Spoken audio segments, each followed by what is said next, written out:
let's have a different type in transient analysis where I have a switches, I have a dependent source in this circuit where the switches change from position 1 to 2. So again, let's have the following cases. My case 1 in this case will be at t equal to 0 minus. When I say, my dear friends, at t equal to 0 minus conditions, so your switch will be at position number 1. When I say if it is at position number 1, that means at position number 1 it is there for a very longer time. That means at 1 the circuit has achieved a steady state condition. When I say a circuit has achieved a steady state condition, that means the capacitor is fully charged and the inductor will allow the current to flow. So let's have a look how the circuit will behave. So at t equal to 0 minus condition, my dear friends, your circuit will be 500 volts, resistance 40 ohms, 60 ohms, and you have an inductor. Since your circuit is connected for a very long time, it is in steady state, so your inductor will be short circuit. So find the current I of t across this. So apply KVL.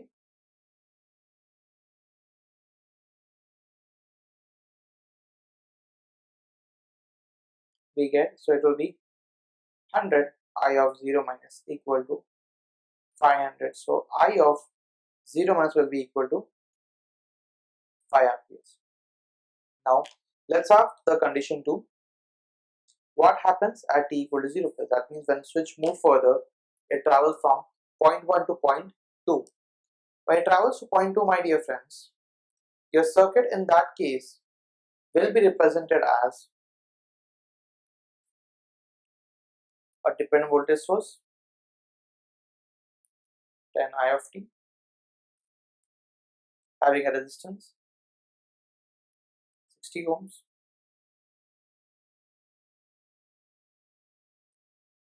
having the inductor 0.4 Henry. So apply KVL in the following equation. So when I draw an inductor, is it alright? We said at t equal to 0 minus, your circuit achieves a steady state. So can I draw an inductor at t equal to 0 plus? You cannot. Because your inductor allowed the current, so at t equal to 0 plus, you need to draw the current source which had drawn from the inductor.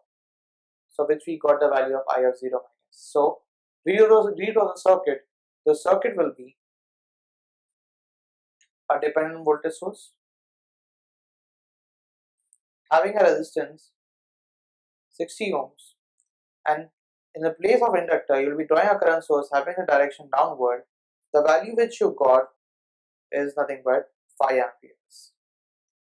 So I of t in this equation will be also be equal to 5 amperes, and the sign will be positive since direction is same. So let's go for the third condition at t greater than 0 plus condition. When I say about t greater than 0 plus condition, your inductor will not be shorted in this condition. It has to be considered. So your circuit will behave as a dependent voltage source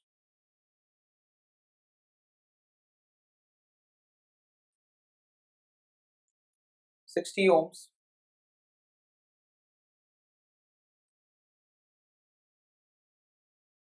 (0.4 Henry), having a current source parallel to it. The value is nothing but equal to 5 amperes. This is your I of t. Apply KVL. Ultimately, the question says I need to find I of t. So for I of t, I only need one loop. So apply KVL in the above equation.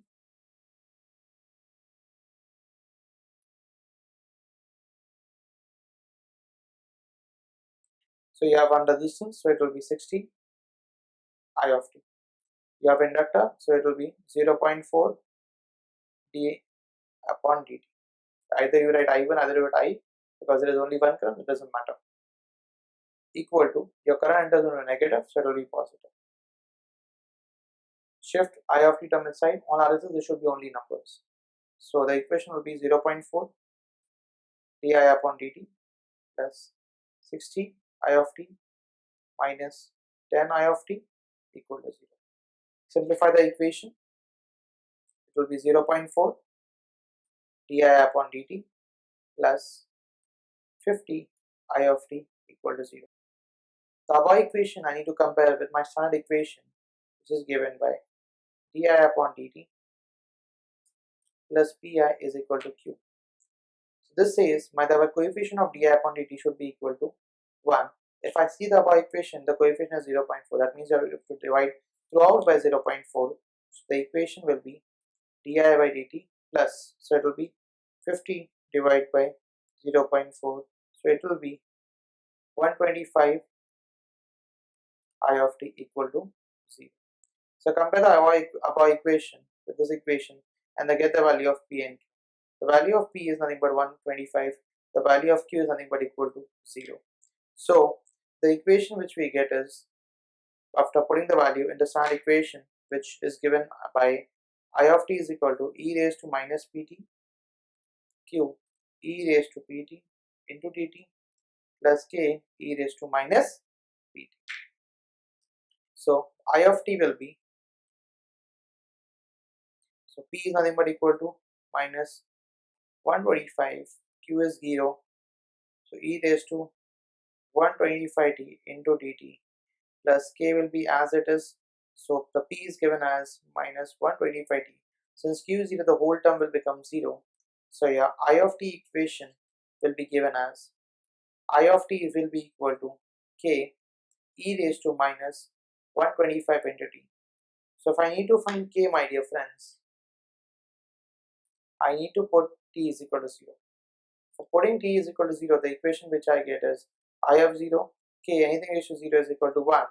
The value for I of 0 for in this equation which I obtained was 5 amperes. So the value for k is equal to 5. So I of t is nothing but equal to 5 e raised to minus 125t ampere. That's the equation for I of t which we got from the above equation which was asked when switches from 1 to 2. Find the equation for I of t. I hope you got this point. Let's have few more examples, my dear friends, to hope to get this concept more clearer. So enjoy transient analysis. Thank you. Signing off.